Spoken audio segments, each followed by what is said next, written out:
여러분도 아시다시피 비트코인 1만 개로 피자 2판을 구매한 일화 알고 계시죠? 지금 가격으로는 수조 원짜리 피자나 마찬가지인데요. 솔라나도 만만치 않았습니다. 솔라나 또한 약 300원으로 출시되어 1300배 이상 상승률을 보여줬는데, 내가 만약 1만 개의 솔라나를 갖고 있었다면 피자는 만들진 못했어도 피자 가게를 차릴 수 있었다라는 건데요. 과연 둘의 공통점은 뭐였을까요? 초기엔 아무도 주목하지 않았지만 가장 큰 수익을 안겨준 기회였다는 거죠. 그런데 이런 얘기를 들을 때마다 사람들은 말합니다. 그땐 몰랐으니까 못 샀고 지금은 이미 다 올라서 늦었다라고요. 중요한 건 비트코인이든 솔라나든 시바이누든 그 코인에 확신을 갖고 들어간 사람은 거의 없었다는 겁니다. 대부분의 사람들은 확실해 보일 때만 움직이려고 하니깐요. 이미 오를 대로 오른 종목에 진입한다면 과연 어떨 것으로 보고 있나요? 대부분의 사람들은 심리적으로 매우 흔들릴 것이라고 저는 생각을 하는데요. 결국 중요한 건 타이밍이 아니라 나만의 기준이니까 오늘은 그 기준 꼭 세워가길 바라며 바로 시작해 보도록 하겠습니다.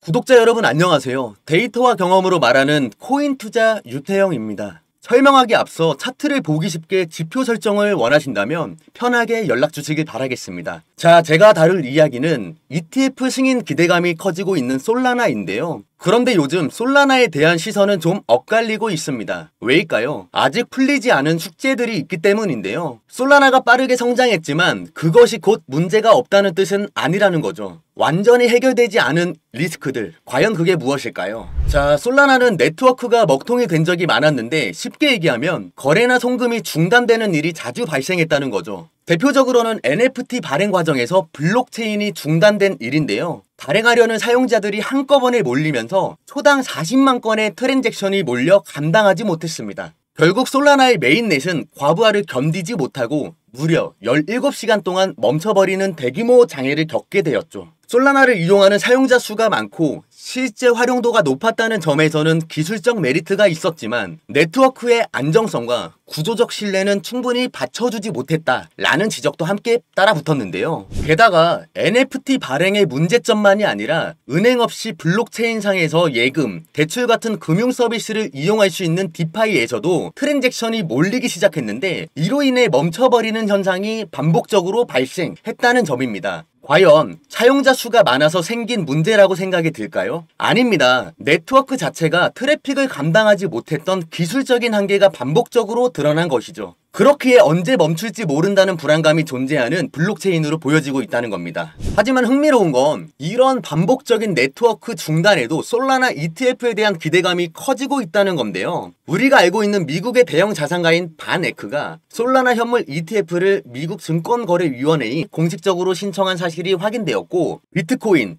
이더리움 ETF에 이어 3대장 후보로 솔라나가 거론이 되고 있다는 건데요. 과거의 SEC 의견은 솔라나는 증권이 아니다, 상품으로 봐야 한다 라고 주장해 왔었는데, 최근 제출된 S1 신청서에는 솔라나를 일관성 있고 안정적인 블록체인으로 소개를 했고, 솔라나는 이런 규제 프레임의 정면으로 도전을 하고 있는 거다 라고 봐야겠죠. 게다가 비트코인과 이더리움의 ETF 승인 당시에도 SEC 승인 이전에 먼저 DTCC 등록 정황이 포착되었는데 그게 ETF 승인 신호탄으로 받아들여진 전례가 있었고, 이번 솔라나 역시 제도권 편입의 절차에 돌입했다는 강력한 신호가 시장 전체에 퍼지고 있다는 거죠. 여기서 중요한 포인트는 바로 이건데요. 네, 솔라나가 ETF 기대감으로 시장의 주목을 받고 있는 건 사실입니다. 제도권 편입이라는 건 강력한 호재가 작용하기 때문이죠. 하지만 저는 이 시점에서 솔라나에 올인을 하는 건 지양해야 한다고 판단을 하고 있는데요. 아직까지는 네트워크 리스크와 가격 반등, 규제에 대한 불확실성이 남아있기 때문입니다. 즉 ETF 승인 여부가 확실해지고 시장이 반응을 줄 때 대응해도 충분하다고 생각합니다. 그렇다면 지금 어디를 주목해야 할까요? 비트코인, 이더리움, 솔라나 시장에 먼저 등장했고, 이 코인들의 공통점은 시장에서 이름값이 강하고 선점을 하고 있다는 건데요. 분명하게 짚고 넘어가야 할 것은 먼저 나왔다는 건 구형 설계라는 뜻이기도 한다는 겁니다. 쉽게 말해서 20년도에 출시된 컴퓨터가 있고 25년도에 나온 최신 모델이 있다면 성능과 구조적인 면에서 큰 차이를 보이겠죠. 블록체인도 마찬가지입니다. 지금 제가 주목하고 있는 이 코인은 기존 블록체인의 한계점을 철저히 분석하고 아예 처음부터 다른 설계로 시작했다는 건데요. 실제로 개발자들이 이 프로젝트에 몰리고 있고 거래 지갑도 점점 늘고 있다는 데이터가 확인이 되면서 단순하게 기술이 좋은 코인이 아니라 다음 대세를 준비 중인 흐름이라는 시그널로 보고 있는데요. 이미 모두가 주목하고 있는 코인에서 큰 기회가 나오는 게 빠를까요? 아니면 그 반대의 경우가 빠를까요? 그래서 저는 이 코인을 유심히 체크하고 있고 이 코인이 무엇인지를 구독자 여러분에게 공유하려고 합니다.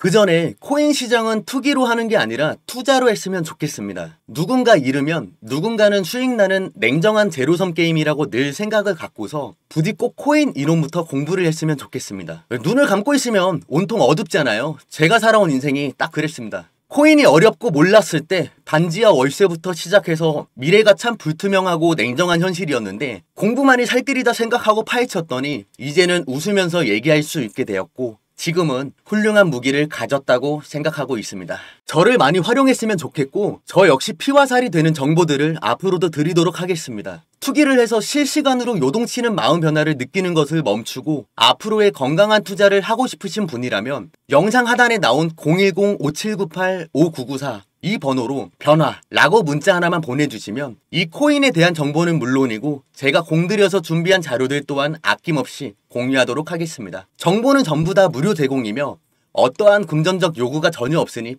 그냥 편하게 문자 남겨주시길 바랍니다. 코인이 처음이라 시작은 하고 싶은데 어디서부터 어떻게 할지 모르겠어요. 가지고 있는 종목에 대해 포트폴리오 진단을 받고 방향성을 잡고 싶어요. 차트를 보는 법을 몰라 지표 설정을 받고 싶으신 분, 마지막으로 이 코인에 대한 종목 정보만 궁금하신 분이거나 다른 종목에 대한 관점 정보가 궁금하신 분 모두 다 좋습니다. 내가 무언가를 한다고 생각하게 되면 행동으로 옮기는 건 당연합니다. 그 무언가를 이루기 위해 아무것도 하지 않는다면 결과도 당연히 변하지 않습니다. 그래서 저는 처음 용기 낸 그 한 걸음이 중요한 것 같습니다. 걷다 보면 변화가 생길 테고 걸어온 만큼 돌아오면 자신이 쌓아놓은 결과들이 뒤따라올 것이라고 저는 생각하는데요. 시작은 자신 없을지 몰라도 결과는 아닐 겁니다. 어떤 식으로 이끌어 드릴지는 직접 보여드리겠습니다. 앞서 말씀드렸듯이 저를 많이 활용하시고 함께 손잡고 전략적으로 수익을 만들어내시면 좋겠고요. 이 영상이 여러분의 시작점이 되길 바라며 시장 흐름을 읽을 수 있는 의미 있는 나침반이 되었으면 좋겠습니다. 아울러 구독과 좋아요는 더 깊이 있는 정보 제작에 큰 힘이 됩니다. 다음 영상에서 또 뵙겠습니다. 감사합니다.